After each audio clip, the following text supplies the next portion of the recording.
그래서 다시 또 새로운 일을 시작하시는 겁니다. 예루살렘에서는 어떤 일들이 있었냐면 우리가 알다시피 예수님께서 십자가에 달려서 죽으시는 사건이 있습니다. 그런데 십자가 사건은 단지 그냥 들어가자마자 죽으시는 게 아니라 그 과정 속에서 조롱도 받고 비난도 받고 여러 가지 논쟁도 있고 또 재판도 받으시고 그런 과정을 통해서 예수님이 왜 죽으셔야 됐는지 또 그 죽음의 의미가 무엇인지 또 죽은 이후에 부활하심에 대한 이야기들이 16장부터 마지막 28장까지 이야기가 전개됩니다. 지역적으로는 예루살렘이고 내용적으로는 십자가에 대한 이야기가 전개됩니다. 그리고 오늘 우리가 읽은 4장 17절부터 16장 27절까지는 16장 20절까지는 갈릴리에서 사역이 시작됩니다. 예수님께서 갈릴리에서 무엇을 전하려고 하셨는가 이야기입니다. 오늘 17절에 보면 회개하라 천국이 가까웠느니라 이야기하십니다. 결국 이 이야기는 무슨 얘기냐면 예수님께서 갈릴리에서 전하시려고 했던 이야기는 하나님의 나라, 천국에 대한 이야기를 전하시려고 했다는 것입니다. 여러분 우리는 천국에 대한 오해가 있습니다. 천국 그러면 예수님께서 천국에 대해서 이야기하신다 그러면 예수 믿고 피안의 세계, 저 멀리 어떤 다른 공간으로 가는 그러면 아마 우리가 이제 얼핏 상상하기에는 천국에 대해서 이야기한다 그러면 마치 요한계시록처럼 천국에 갔더니 무슨 성이 있고 집이 있고 그것에 뭐 마르지 않는 문이 있고 무슨 금은보화가 있고 그렇게 뭔가 새로운 세계에서 우리가 안락한 생활을 우리가 욕구하는 욕망하는 것들이 이루어지는 어떤 피안의 세계를 생각할 가능성이 높습니다. 그런데 오늘 16장 17절에서부터 4장 17절부터 이야기하는 천국은 철저히 이 땅에서의 이야기를 합니다. 그런데 예수님은 지금 이 땅에서의 우리의 삶이 바로 천국의 삶이다. 하나님 나라의 삶이다. 그렇게 이야기를 하고 있는 것입니다. 하나님께서 우리에게 이야기하고 싶었던 천국, 그 하나님 나라는 사실 이 땅 안에서 이야기하고 있습니다. 이 이야기는 우리를 좀 당황스럽게 합니다. 우리는 예수 믿으면 구원받는다. 예수 믿으면 천국 간다.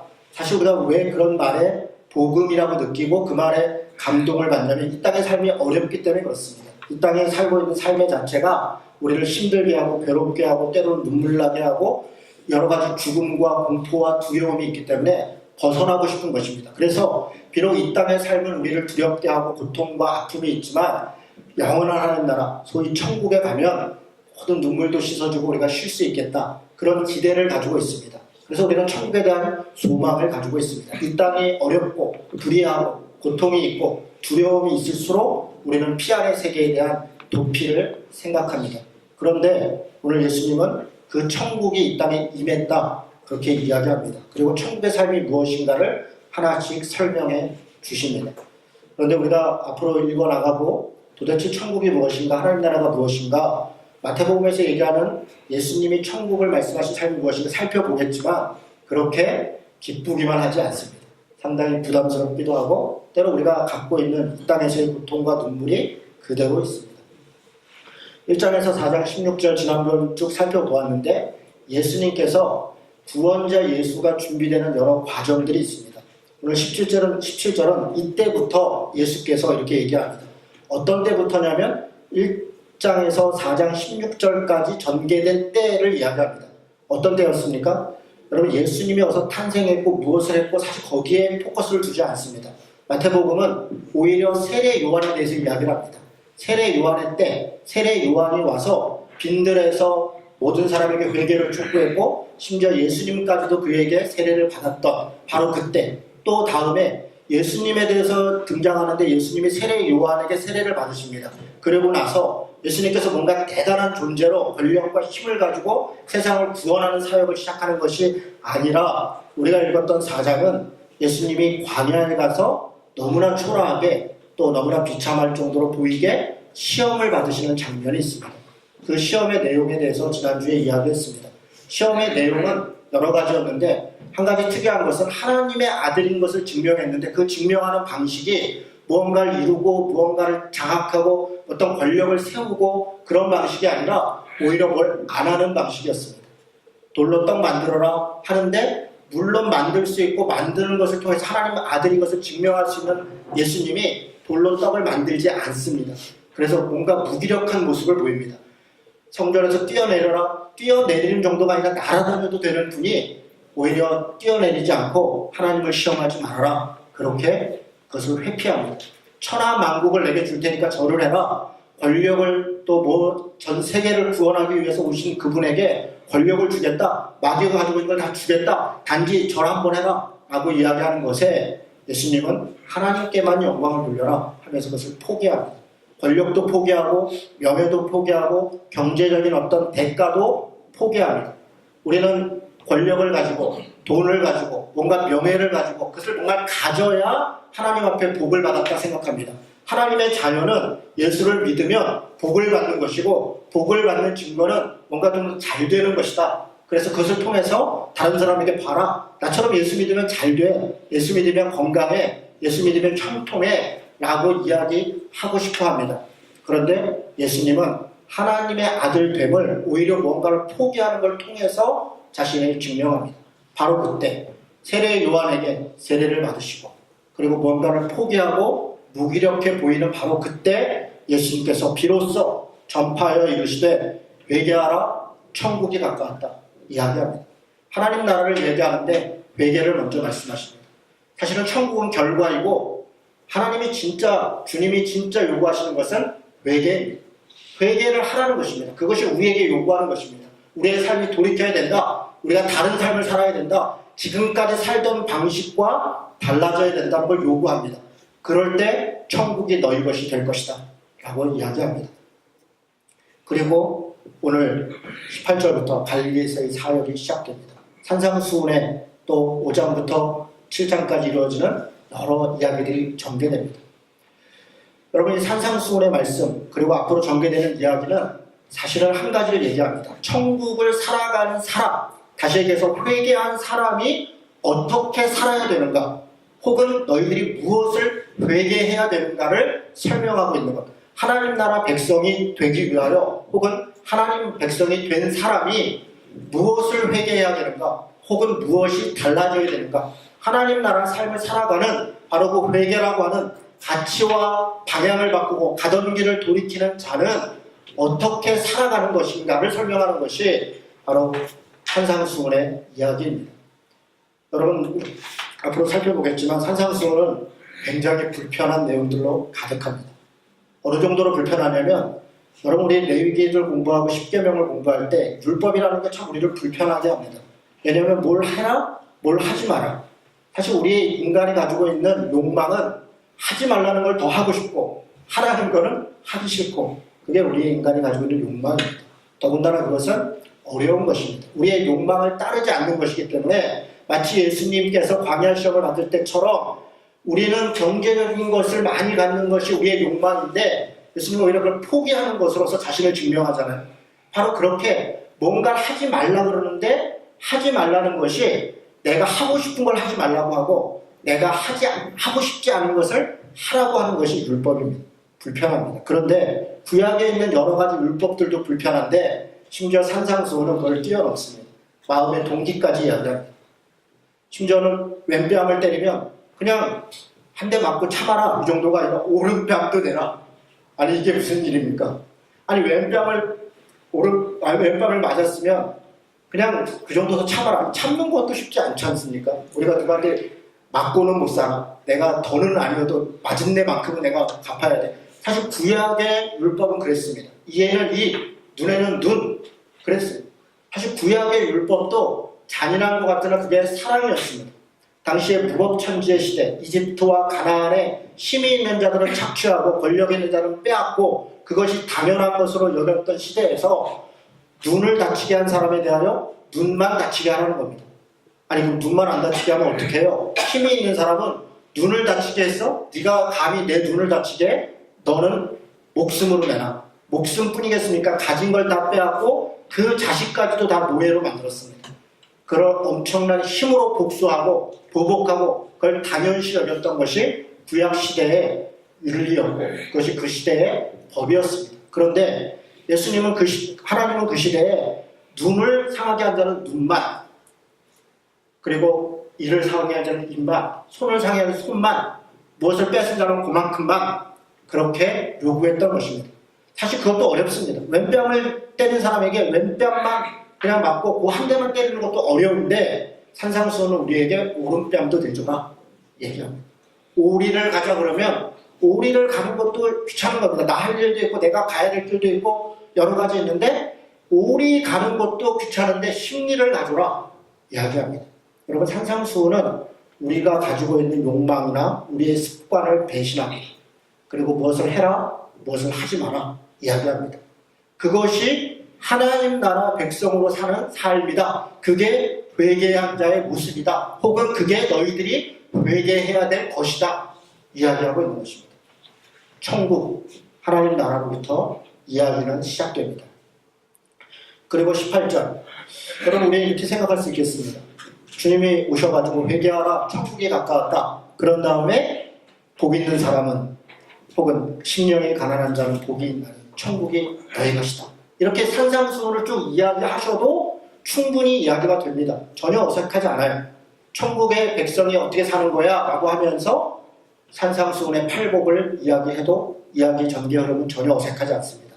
그런데 지금 두 가지를 먼저 앞부분에 시작합니다. 첫 번째는 뭡니까? 18절부터 22절까지는 제자들을 부르십니다.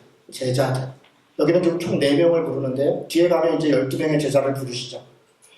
제자들을 부르는 것과 하나님 나라 백성으로 사는 것은 무슨 관계가 있는가? 천국과 제자들을 부르는 것은 무슨 관계가 있는가? 여러분 이 관계가 있기 때문에 이야기를 여기가 넣어놓은 것입니다. 사실 성경은 치밀하게 계산되고 여러 가지를 고려해서 기록하고 있어요. 하나님께서 기록했고 마태가 그것을 기록했지만 여러분 마태가 가지고 있는 습성 그리고 마태가 가지고 있는 어떤 지식 또 사회적 문화적 환경 이런 것들이 다 반영이 됩니다. 그런데 마태가 하나님께서 부르신 걸 그냥 받아주는 게 아닙니다. 마태는 고민하고 때로 고치고 그렇게 해서 이 글을 정리합니다. 여러분 마태가 직업이 뭐였죠? 우리 다 알다시피 세리였죠? 레위라고 하잖아요. 세리의 특성은 종류별로 정리하는 겁니다. 가끔세는 가끔세대로, 소득세는 소득세대로, 소득세 가끔세 비슷하네요. 뭐 부가가치세는 부가가치세로, 뭐 종류대로 정리하고 그대로 보고하는 게 아마 세리의 특성일 겁니다.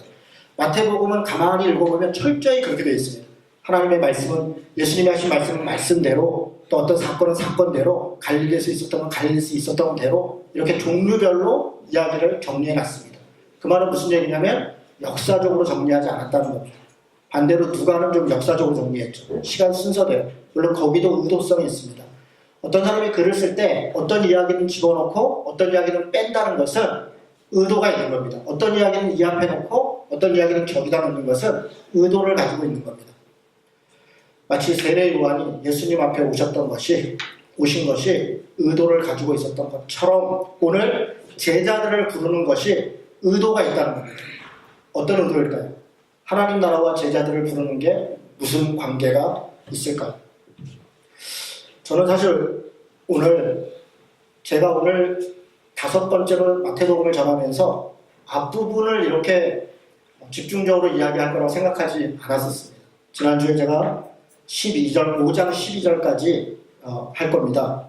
어떤 부분에서 16절까지 할 겁니다. 이렇게 말씀드렸던 것은 산상수훈은 팔복이지. 그래서 산상수훈 서론과 팔복을 전해야겠다. 이렇게 이제 생각을 하고 지난주에 이렇게 본문을 드렸는데 본문을 묵상하고 또 생각하고 기도하고 이런저런 자료를 보다가 이 앞부분이 굉장히 큰 의미가 있구나. 이것을 또 새롭게 깨닫게 되었습니다. 그래서 오늘은 그 부분을 먼저 이야기를 하고 그리고 산상수훈에 대한 간단한 서론을 좀 드리려고 합니다. 왜 하나님께서 예수님께서 산상수훈이라는 말 알죠? 산에서 했던 교훈의 말씀. 산상수훈, 산에서 한 예수님의 교훈의 말씀. 마태복음 5장에서 7장까지를 그렇게 부릅니다. 그렇게 아마 성경 중에 성경이다, 복음서 중에 복음이다 라고 이야기하는 산상수훈에 앞서 또 천국을 전파한다라고 하는 이야기에 앞서 왜 예수님은 제자들을 부른 이야기를 먼저 하고 있는가? 그것은 하나님의 나라가 개인에게 주어진 것이 아니라 공동체에 주어진 것이기 때문에 그렇습니다. 또 하나는 하나님의 나라는 개인에게 그것을 전파하라고 준 것이 아니라 함께 공동체적으로 나누라고 주신 것이라는 의미입니다. 다시 얘기해서 하나님 나라가 임했다라고 하는 것은 각자 개인에게 너 예수 믿고 천국 가, 네가 예수 믿으면 천국 가 라고 하는 것이 복음의 핵심이 아니라는 것입니다. 그것은 결과이고 우리 각자에게 주어져 있는 은혜입니다. 실제로 하나님 나라가 이 땅에 임했다는 것은 나 한 사람이 천국을 가느냐에 초점이 있는 것이 아니라 우리가 어떻게 사느냐, 우리가 어떻게 사느냐, 이 나라가, 이 세상이 내가 예수 믿고 나에게 그것이 기쁜 소식인 것만이 아니라 그 복음이 남에게도 기쁜 소식이고 다른 사람에게도 함께하는 것, 그것이 복음이라는 것, 공동체적으로 주어진 것이 복음이다 라고 이야기한다고 저는 생각했습니다. 하나님의 나라는 제자들에게, 공동체에게 주어진 것입니다. 주님은 하나님의 나라를 전파할 때 자기 혼자 호련단신 거리에 나가서 세례 요한처럼 그냥 외치고 그렇게 세례를 주는 것이 아니라 자신들과 그 일을 함께할 제자들을 부르시고 그들을 찾으시고 그들과 함께 그 일을 해 가셨다는 것입니다. 우리는 예수님이 구원자이고 하나님이라는 것을 많이 들었고 잘 알고 있습니다. 하나님이신 예수님이 누구의 도움이 필요하겠습니까? 그런데 예수님은 3년 동안 제자들의 도움을 받습니다. 그것이 예수님이 취하신 자세입니다. 예수님께서 그리고 죽으시고 십자가에 달려 죽으신 후에 부활하신 다음에 그것으로 모든 구원의 사역을 끝낸 것이 아니라 자신과 함께한 제자들에게 그 구원의 사역을, 천국의 사역을 위임하시고 부탁하시고 그들에게 맡기신다는 것입니다. 그러기 위해서 하나님의 사람을 부르시고 하나님의 사람들과 함께 가고 있다는 것입니다. 저는 이 부분이 우리가 많이 간과하고 있다고 생각합니다. 최근에 저는 많은 경우에 물론 안타까운 일입니다. 가난한 성도들을 많이 만납니다. 가난한 성도라는 말이 있습니다. 어떤 말이냐면 안 나가 성도입니다. 어디를 안 나갑니까? 교회를 안 나간다는 이유는 여러 가지입니다. 목사가 전행하는 것이 싫어서 더 이상 참을 수가 없어서 나간 분들이 있습니다. 교회가 부패하고 신학적으로 타락하고 때로는 어떤 관계적으로 불편해서 이런저런 이유로 교회를 떠납니다. 그리고 교회를 다시 돌아가기가 굉장히 어렵습니다. 그래서 그냥 가족끼리 예배드리거나 아니면 그냥 혼자 신앙생활을 하거나 그런 경우들이 있습니다. 심지어는 그렇게 가다가 신앙을 잃어버리기도 하고 그렇습니다. 그런 경우를 가난한 성도라고 합니다. 그런 분들과 만나서 대화할 때 갈 데가 없어요. 또 가고 싶지 않아요. 그리고 이렇게 이야기합니다. 어차피 예수 믿으면 구원받지 않습니까? 그렇습니다. 예수 믿으면 구원받습니다. 예수 믿으면 천국 가지 않습니까? 그것이 내가 20년 동안 30년 동안 교회로부터 들었던 얘기입니다. 예수 믿고 천국 가라. 예수 믿으면 구원받는다. 그 얘기가 20년 동안 30년 동안 들었던 이야기입니다. 그리고 그때 이야기했던 천국은 당연히 죽어서 가는 천국입니다. 그런데 내가 왜 굳이 교회를 나가야 하며 교회에 가서 나와 다른 사람들과 대화를 해야 하며 왜 공동체를 가서 내가 말하고 싶지 않은 걸 때로 말을 해야 되고 하고 싶지 않은 일을 해야 하고 그런 것들을 계속 해야 합니까? 라고 하는 것에 대한 의문입니다. 그 얘기를 처음에 들었을 때 저는 일리가 있다고 생각했습니다. 왜냐하면 이거는 자업자득입니다. 그렇게 가르쳤고 그렇게 살았다면 그게 결론입니다. 저는 그 말이 맞다고 생각해요. 그렇게 배웠고 그 신학이 옳다면 저는 교회를 가고 교회를 가지 않는 것이 구원과 무슨 상관이 있겠습니까? 우리가 늘 이야기하잖아요. 교회 다닌다고 구원받는 것 아니고 교회 다니지 않는다고 구원 못 받는 것 아니다. 우리는 예수 믿어야 구원받는다. 구원은 각자 개인적으로 받는 것이다. 결국 그 말이 옳다면 우리는 굳이 교회를 다닐 필요가 없습니다. 더군다나 부패한 시대, 종교개혁 이후로 전 세계에서 가장 부패한 교회가 지금 한국교회라고 수많은 사람들이 이렇게 이야기하고 많은 사람들이 그걸 인정하고 있습니다. 종교개혁으로 가장 부패한 한국교회에 왜 굳이 내가 가서 봉사를 해대며 피 같은 돈을 내야 하며 심지어 우리 자녀들까지 때로는 그 자녀들이 목사로부터 성범죄를 당하고 때로는 내가 낸 헌금이 횡령을 당하고 그런 볼 꼴 못 볼 꼴을 다 겪어가면서 왜 굳이 교회를 나가야 되느냐? 예수 잘 믿고 선하게 살고 그리고 천국 가면 되는 것 아닙니까? 라고 이야기하는 것이 저는 틀리지 않다 생각합니다. 그런데 그것이 옳지 않기 때문에 우리가 예수 믿고 천국 가는 것이 분명하지만 예수를 믿는다는 게 나 혼자 믿고 나 혼자 천국 간다는 게 아니라는 것입니다. 믿는다는 것은 예수를 닮아가는 것이고 예수님과 같이 생각하는 것이고 예수님의 행동했던 대로 하는 것입니다. 우리가 주님의 제자가 됐다는 것은 예수님을 닮아간다는 겁니다. 그가 우리의 스승이 되었다는 것입니다. 우리가 하나님의 자녀가 되었다는 것은 아버지 대신 전능자 대신 창조자 대신 하나님의 뜻을 따라간다는 것입니다. 우리가 믿는다는 것은 하나님의 모습, 그의 성품, 그의 뜻과 무관하지 않고 우리가 주님을 따른다는 것은 예수님이 살았던 삶과 무관하지 않습니다. 그래서 나 혼자 예수 믿는 구원받는 것이 아니라 하나님이 자신을 배반한 사람들을 끝까지 사랑하시고 자기 자녀까지 내어주실 정도로 사랑하셔서 그를 찾아오신 것처럼 우리도 포기할 수 없는 하나님의 사랑을 따라 다른 사람을 사랑하고 그들과 함께 해야 하는 것입니다. 마치 예수님께서 인간의 마음으로 오셔서 제자들을 부르시고 수많은 사람들과 함께 하고 고통과 눈물과 아픔이 있는 사람들을 찾아가고 그 모든 불평과 조롱과 분할 가운데에서도 하나님의 뜻을 쫓았던 것처럼 그렇게 그 길을 따라가는 자들이 바로 주님의 제자입니다. 그게 믿는다는 것입니다. 예수를 믿으면 구원받습니다. 그렇습니다. 그러나 믿는다는 것이 무엇인가? 우리가 마음속으로 나 예수 믿어요, 나 관념적으로 믿어요, 나 말로 고백하는 거 그게 믿는 것인가? 아니요, 그렇지 않습니다. 믿는다는 것은 산다는 것입니다. 믿음과 행함은 같은 것입니다. 믿음과 믿음의 행함은 동전의 양면과 같이 같은 것입니다. 그것을 우리는 때때로 잃어버리고 있다는 것입니다.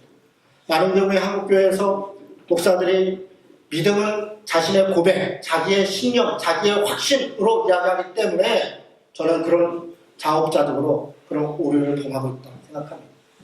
교회는 부족할 수 있고 때로는 연약할 수 있습니다. 그러나 우리는 끊임없이 주님께서 부패한 교회를 무너뜨리시고 다시 주님의 교회를 끝까지 세워나갔던 것처럼 때로 가톨릭 교회가 중세에 부패했을 때 하나님의 사람들을 통하여 종교개혁을 하고 다시 새로운 교회를 일으키고 유럽에서 하나님의 교회가 배신할 때 자유교회를 통해서 프리처치 운동을 통해서 그리고 온전한 교회를 세워가고 미국에서 교회들이 부패해갈 때 새로운 교회 운동들을 통해서 믿는 자들이 끝까지 주님을 따라갈 수 있도록 우리를 새롭게 사용하신 것처럼 우리 시대의 한국교회가 가장 부패한 때라면 우리는 그 교회를 포기하고 그래서 가지 않아야 되는 것이 아니라 새로운 하나님의 길들을 가야 되는 것입니다. 새 수를 담을 새 부대를 이루어 가야 되는 것입니다. 저는 예수님께서 그렇게 하셨다고 생각합니다. 예수님께서 당시에 유대교회 회당을 다니시고 유대교회가 이야기했던 성전에 가서 제사도 지내시고 각종 유대의 율법들을 무시하지 않았지만 그러나 자신의 제자를 부르시고 새로운 공동체를 이루시고 하나님 나라를 전파하고 하나님 나라의 백성으로 사는 자들, 천국을 누리는 자들은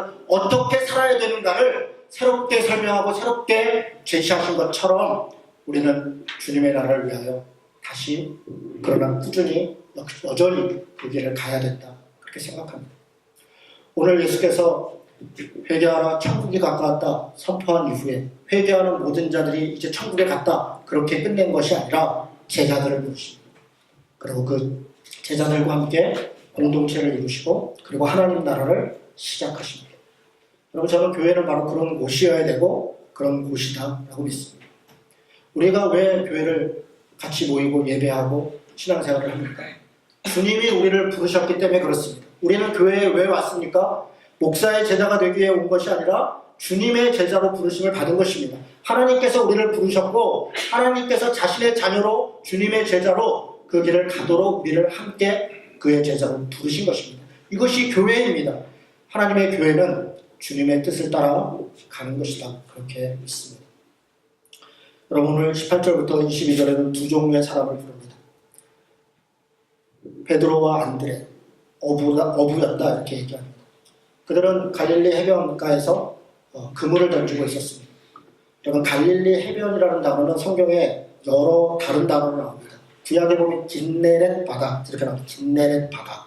또 신약에서는 게네사렛 호수 혹은 디베랴 바다 이런 용어들도 나옵니다. 어떤 경우에 이게 다른 곳인가? 이런 생각도 듭니다. 아니요. 다 같은 곳입니다.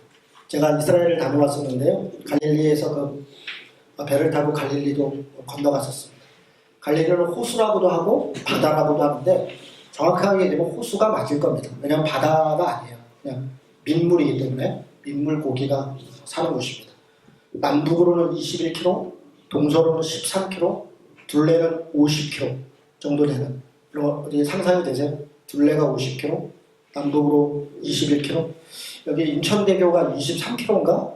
뭐 그 정도 되죠? 제가 이렇게 인천대교 건너갈 때마다 굉장히 감탄을 합니다. 이 먼 거리를 어떻게 바다 위에다가 참 인간들 참 대단하다. 굉장히 길잖아요. 그 긴 거리만큼 갈릴리 호수가 이렇게 멉니다. 그래서 배가 고기를 잡고 있을 정도. 수심이요. 수심이 평균 수심이 44m 이렇게 된다 그래요. 그래서 갈릴리 해변, 갈릴리 호수 이렇게 얘기하는데 디베랴 바다는 뭔가 티베리우스라는 그 황제 이름을 딴 도시 이름인데요. 갈릴리 해변에 있는 도시 이름입니다. 그 도시 앞에서 보면 디베랴 바다죠. 자기네 도시. 디베랴 앞에 있는 갈릴리 호수니까 디베랴 호수. 게네사렛이라는 동네 앞에 있으니까 게네사렛 호수. 게네사렛 바다. 그래서 갈릴리를 어느 지명을 따라 부르느냐에 따라서 긴네렛, 게네사렛, 디베랴 이렇게 부릅니다. 상식적으로 말씀을 드렸고요. 갈릴리 해변에서 두 형제가 그물을 던지고 있었어요. 뒤에 나오는 야고보와 요한은 배 위에서 그물을 던지고 있었습니다. 둘 다에게 그들에게 예수님께서 나를 따라와라 이야기하십니다. 그리고 그들은 그걸 버려두고 쫓았더라 이렇게 얘기했습니다. 예수님께서 그들을 부르신 목적이 무엇인가 19절을 같이 한번 읽겠습니다. 4장 19절 말씀 읽습니다. 시작. 말씀하시되 나를 따라오라 내가 너희를 사람을 낳는 어부가 되게 하리라 하시니. 목적이 뭡니까? 사람을 낳는 어부가 되게 하기 위해서입니다. 여러분 이건 사실 복수입니다. 여기는 사람을 이라고 되어 있는데 그러니까 우리로 그냥 사람들을 위해 사람들을. 그래서 너 가서 한 명 불러 이런 얘기가 아니라 앞으로 사람들을 부르는 일에 너를 쓰겠다. 너희가 어부로 고기를 잡은 것처럼 사람을 부르는 일에. 사람을 불러서 뭘 하겠다는 겁니까? 하나님의 자녀로 그가 회개하고 하나님의 나라를 사는 백성으로 부르는 일에 너희를 사용하겠다는 것입니다. 주님의 제자로 부르는 일에 너희를 사용하겠다는 것입니다. 여러분 전도가 무엇입니까? 여러분 우리가 교회가 주님의 제자, 하나님의 나라의 백성들의 공동체라면 전도는 바로 그것을 전하는 것입니다. 많은 경우 우리가 전도가 교회의 숫자를 늘리는 것, 우리 교회 몇천 명 모여 우리 교회 어느 정도 크기가 돼 그것이 내 자랑이 되고 우리 자랑이 되고 그렇게 그것이 우리의 목적이 아닙니다. 전도만 하면 무슨 짓을 해도 괜찮다라고 생각하는 것은 정말 큰 착각입니다. 마치 대형마트가 판촉 행사를 하듯이 그렇게 전도라고 하는 것을 하고 그것을 통해서 서로 경쟁하고 그것이 무슨 대단한 전도의 열매를 우러나면서 전도를 많이 한 사람은 천국에서 더 큰 열매를 맞을 거라고 이야기하는 것은 제가 분명히 말씀드리는데 사기입니다. 사기예요. 여러분 천국에 무슨 더 큰 열매가 있고 적은 열매가 없습니다. 무슨 얘기예요? 천국을 가는 것 그것이 가장 큰 선물입니다. 여러분 우리가 구원받고 하나님 나라 가는 것보다 더 큰 선물이 있을까요? 거기 가서 무슨 벤츠를 타고 무슨 큰 집에 살고 누구를 다스리고 부인이 몇 명이고 그게 정말 큰 상급이 되겠습니까? 그건 이 땅에 있는 우리들의 욕망입니다. 이 땅에 내가 갖고 싶은 경제적인 명예적인 권력적 욕망을 천국에 뭔가 다른 차등이 있을 것이다. 거기도 뭔가 구별이 있을 것이다. 차별이 있을 것이다 라고 생각하는 것은 천국을 크게 착각하는 것입니다. 천국은 차별도 없고 눈물도 없고 억압도 없는 바로 해방의 공간입니다. 그것을 위해서 주님이 오셨는데 다시 에덴 동산으로 돌아가려고 오셨는데 우리는 지금 뭐라고 생각하냐면 다시 어떤 종교적 결과를 가지고서 천국에 가서 또 다른 차별이 있고 또 다른 계급이 있고 또 다른 억압이 있을 것이라고 나는 그것을 다스리는 어떤 윗자리에 있을 거라고 착각한다는 것입니다. 저는 그것은 사기라고 생각합니다. 또 다른 증거는 전도는 내가 말을 아무리 잘한다고 해서 전도가 되는 것이 아닙니다. 그것이 우리의 고백입니다. 우리가 이곳에 있는 것이 하나님이 누군가가 나를 꼬셔서 여기 와 있는 것이 아니라 하나님의 뜻 가운데 하나님의 은혜로 성령의 인도하심으로 우리가 이 자리에 있다는 거고 우리가 고백하듯이 누군가가 우리의 말하는 것과 우리의 전하는 그 상들이 자신의 것이라는 겁니다. 그 사람에게 열매가 된다는 것입니다. 여러분 그것은 사기입니다.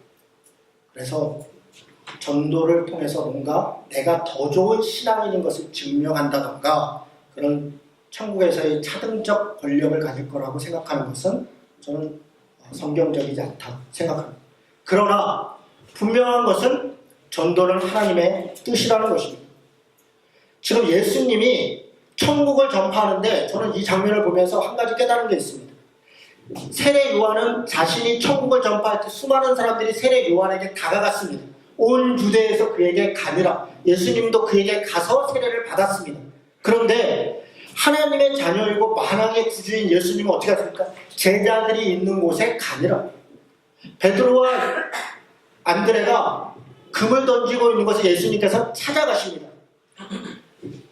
요한과 야고보가 배에 있는 곳까지 찾아가십니다. 가서 이야기합니다.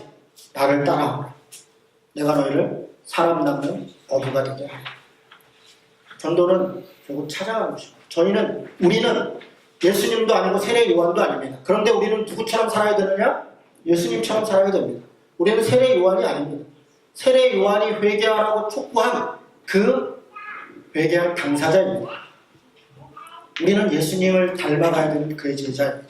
예수님께서 첫 번째 일로 광야에서 시험을 받으시고 그 이후에 가장 눈물과 고통과 흑암의 땅인 갈릴리에 가서 천국을 전파하시고 가장 먼저 한 게 사람을 찾아가는 일이었습니다.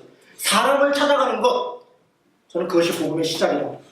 우리가 예수를 만났습니다. 하나님을 믿었습니다. 그 기쁨이 있습니다.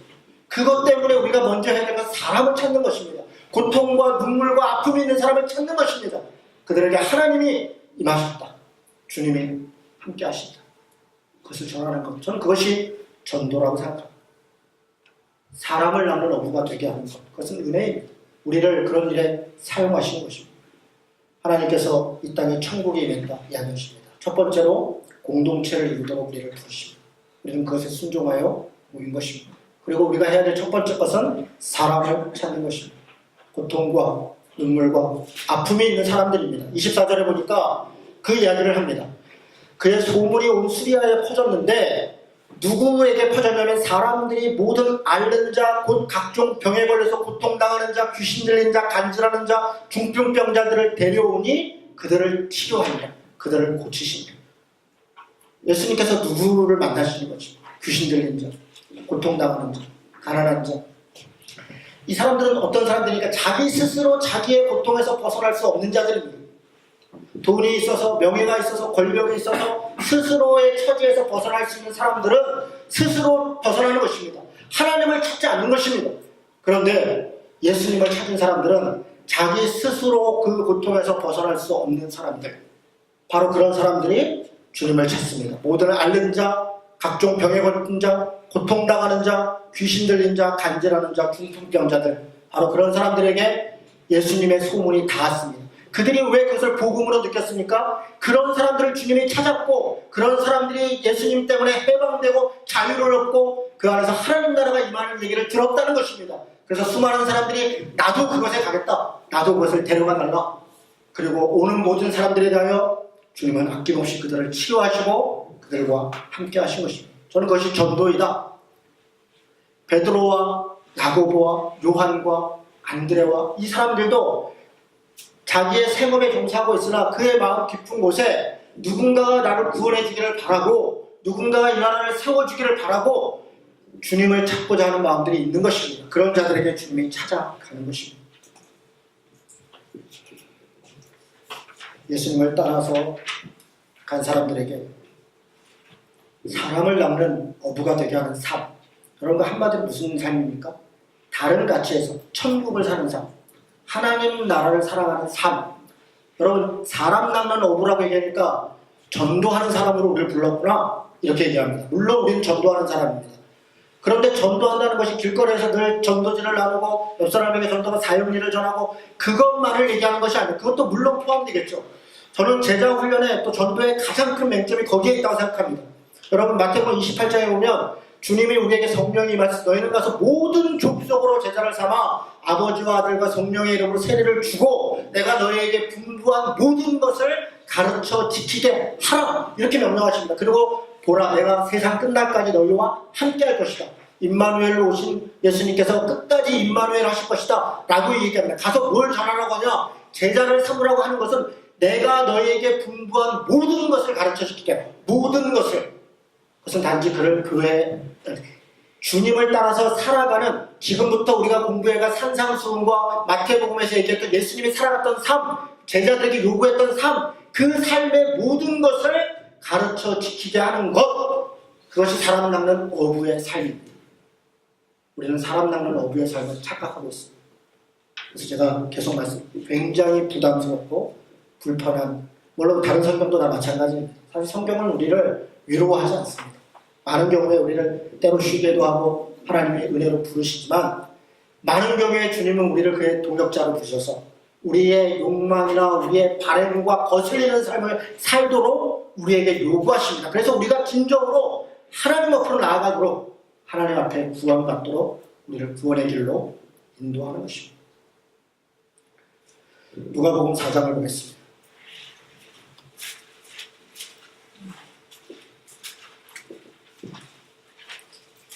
누가복음 4장 18절입니다.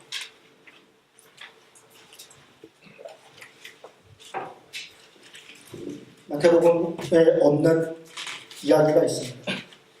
광야에서 시험받은 예수님 그 앞에까지 똑같습니다. 갈릴리에 가신 것과 똑같습니다.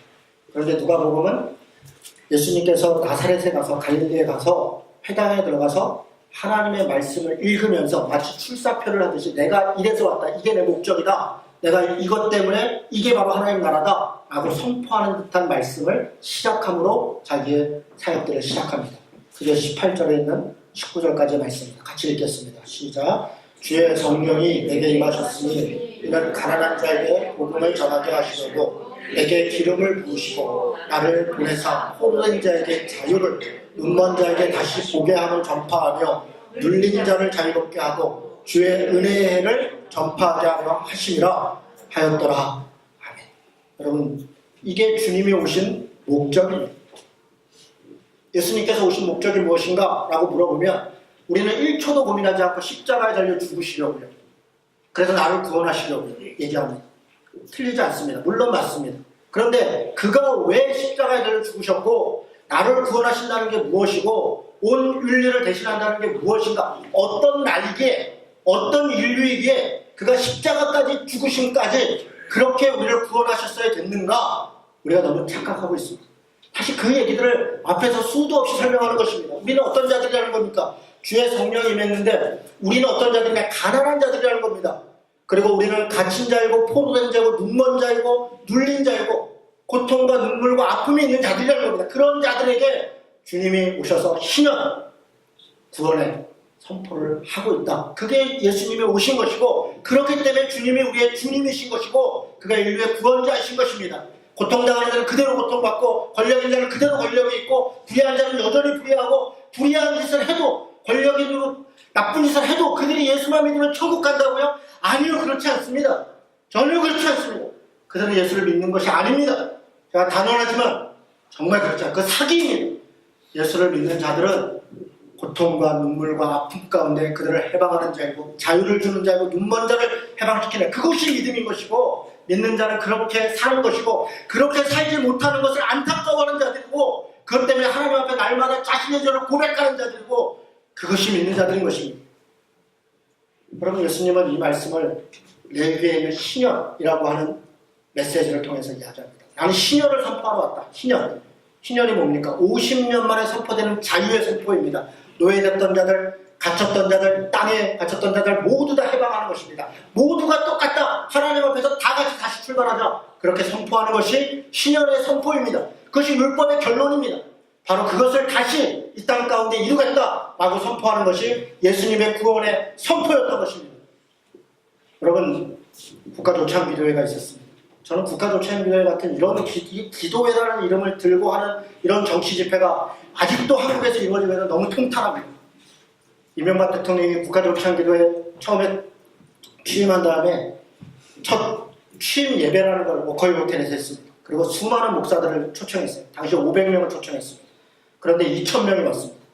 그래서 너무 많은 목사들이 와서 옆에 그 스크린을 걸고 사람들이 가서 얼굴이라도 비치려고 수많은 사람들이 이명박 대통령 취임 축하 예배에 갔습니다. 제가 그때 경향신문에다가 광고를 했습니다. 당시 전도사 때입니다.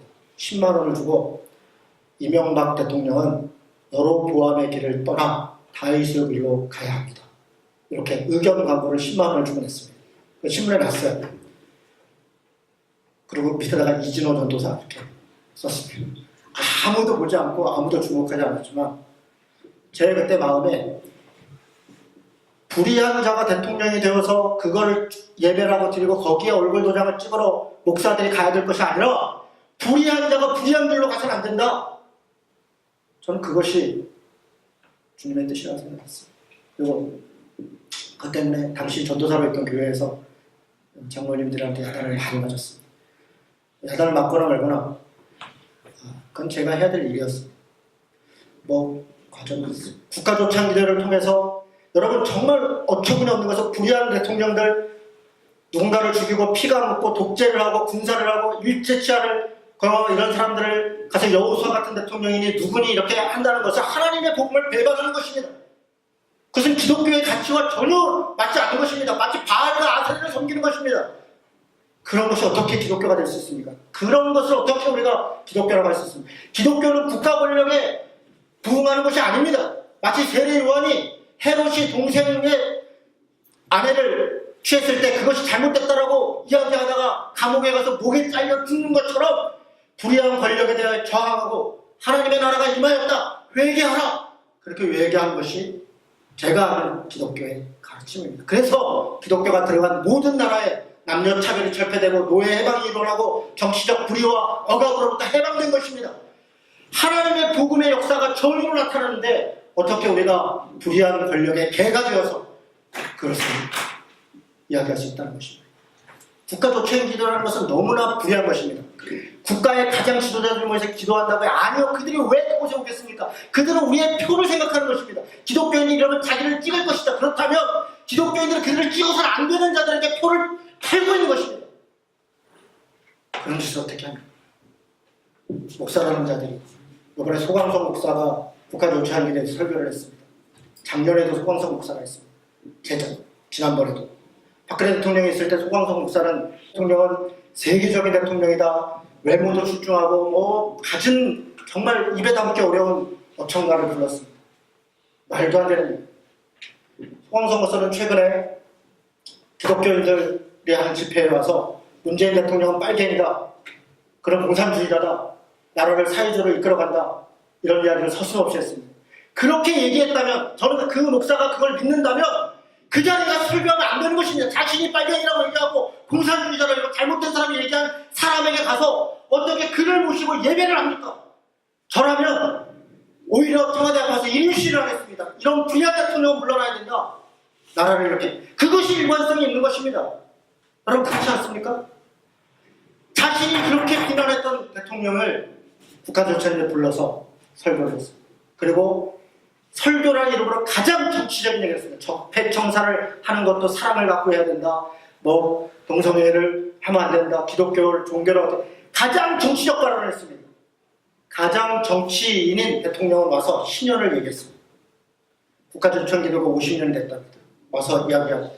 여러분 50년은 제가 알기로 신년이라고 성경이 가르칩니다.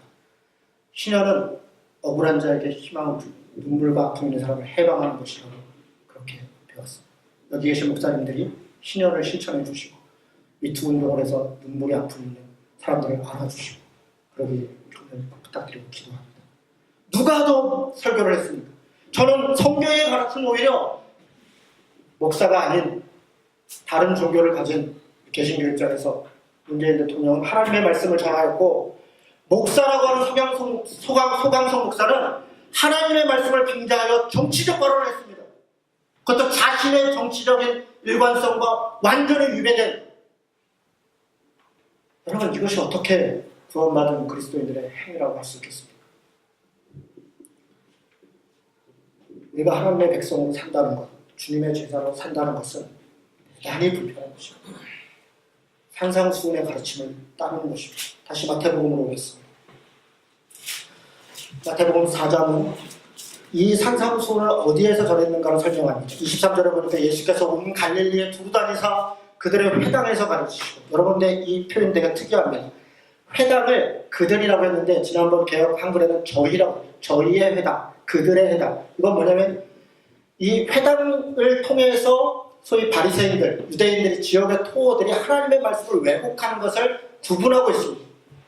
그 회당에서 전해지는 왜곡된 말씀과 자신을 구분하고 저들의 회당이다, 그들의 회당이다, 그들의 회당에서 가르치십니다. 그들의 가르침과 다른 가르침을 가르치는 것입니다.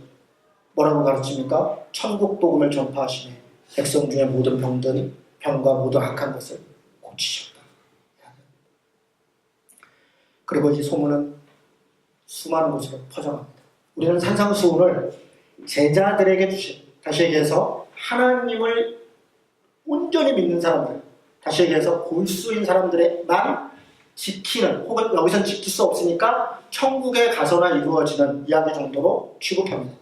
그런데 여러분 지금 이 23절부터 산상수훈이 시작되는데 산상수훈은 지금 누구를 대상으로 했다고 얘기를 하냐면 무리들, 25절에 보니까 수많은 무리가 따르니라, 이렇게 무리, 대중들, 군중들이 따랐다. 그 군중들은 수리아와 데가볼리와, 이건 다 이방까지 포함하고 있는 것입니다. 데가볼리와 온 유대와 갈릴리와 심지어 요단강 건너편까지 있는 사람들의 무리들이 주님을 따랐다. 그들에게 하나님을 믿고자 하는 자들, 그들이 유대인이냐 아니냐가 중요한 것이 아니라, 그들의 권력자냐 아니냐가 중요한 것이 아니라, 그들의 경제적 누군가 중요한 것이 아니라 하나님의 말씀 앞에 회개하려고 하는 자들에게 주신 말씀이라는 것입니다.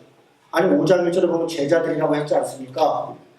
그래서 제자라고 생각합니다. 다시 8장을 보겠습니다. 8장 28절입니다.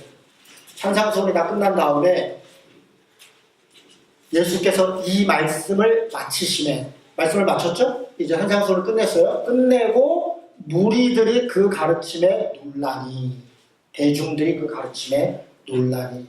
그러면 다시 5장 1장으로 가서 왜 제자라고 했습니까? 저는 그 무리가 무리로 그대로 있어서는 안 된다. 대중으로 시작하지만 그들은 제자가 되는 것입니다. 하나님의 말씀을 듣고 산상수훈의 말씀을 듣고 그들이 그 말씀 앞에 자신의 삶을 비추고 그들을 그렇게 자신의 삶을 바꾸고 그렇게 살기로 결심하는, 그렇게 살아가는 것이 제자이다.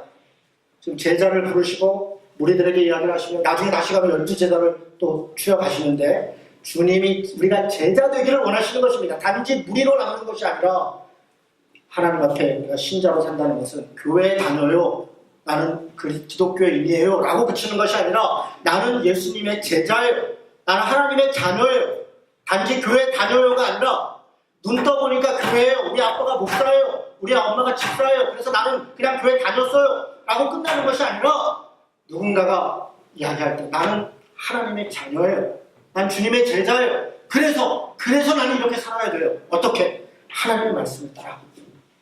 그것이 우리의 삶의 모습이라는 것입니다. 그것이 우리가 지향해야 될 삶의 자세다. 그렇게 이야기합니다. 여러분 산상수훈에 대해 간단하게 얘기 말씀 마치겠습니다. 5장부터 산상수훈은 7장까지 있습니다. 그런데 여러분 산상수훈은 7장에서 끝나는 것이 아닙니다. 여러분 9장을 보겠습니다. 9장.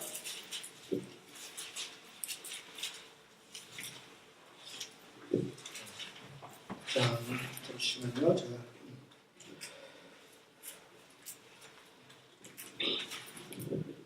9장에 몇 절인지 지금 생각이 잘 안 나서 35절. 네.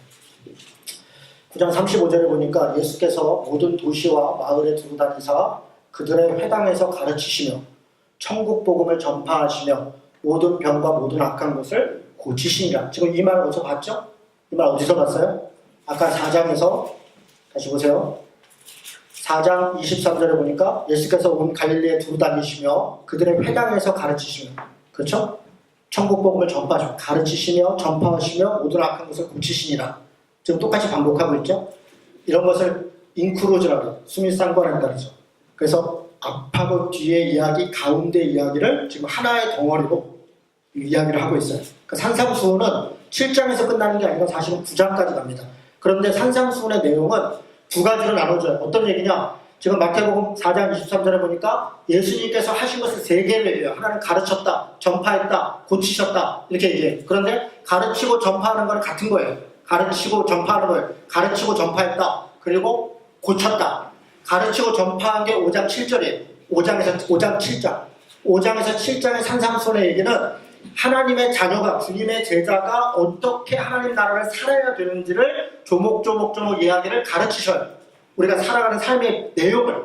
그리고 8장에서 9장은 10가지의 기적이 나와요.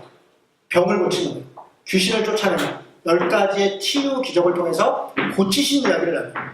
다시 얘기해서 예수님의 제자는 가르치는 것, 전파하는 것으로 그치는 것이 아니라 사실은 고통과 눈물과 아픔이 있는 사람들을 고치면서 그들과 함께 사는 것이에요. 삶을, 앞에는 내용이고 뒤에는 삶이에요. 그것이 산상수훈의 이야기예요. 산상수훈은 7장까지 이야기를 끝나는 것이 아니라 9장의 이야기, 9장까지 8장, 9장의 이야기를 실천하면서 살아가는 게 결론이에요. 7장 마지막에 보면 우리가 아는 집 짓는 비유가 나와요. 직접 뭐라고 해요? 바람이 불고 창수가 나니까 모래 위에 집 짓는 것은 날아갔고 반석 위에 세운 집은 건강했다. 반석 위에 세운 집, 그렇게 사는 게 뭐라는 거냐면 8장, 9장 같이 산다는 거예요.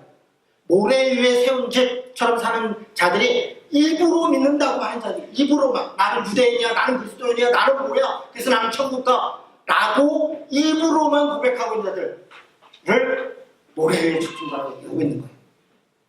사람 낳는 어부는 5장에서 7장의 내용으로 8장, 9장처럼 사는 거예요. 10가지의 기적을 해놓은 그것이 뭔가는 다음에 할 거예요. 그 각각을 우리가 어떻게 적용할 수 있는가는 다음에 이야기하도록 하겠습니다. 말씀을 마치겠습니다.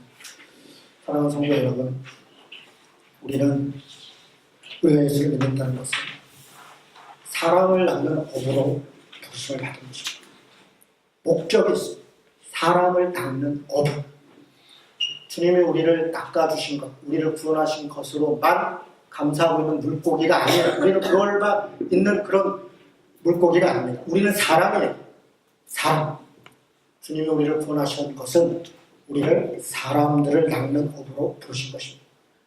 주님의 뜻을 따라, 산상수훈의 가르침을 따라 우리는 이 땅에 주님의 은혜가 필요한 자들, 눈물과 고통과 아픔이 필요한 자들, 억압과 가난함과 자유의 박탈 가운데서 눈물을 흘리는 자들과 함께하는 것, 그들의 찾아가서 그들의 손을 잡아주는 것, 그것이 우리를 부르신 주님의 뜻인 줄 믿습니다. 앞으로 그 이야기들을 살펴가도록 하겠습니다. 이런 믿음으로 사시는 주님의 제자들 되시기를 주님의 이름으로 축원합니다. 아멘. 기도하겠습니다.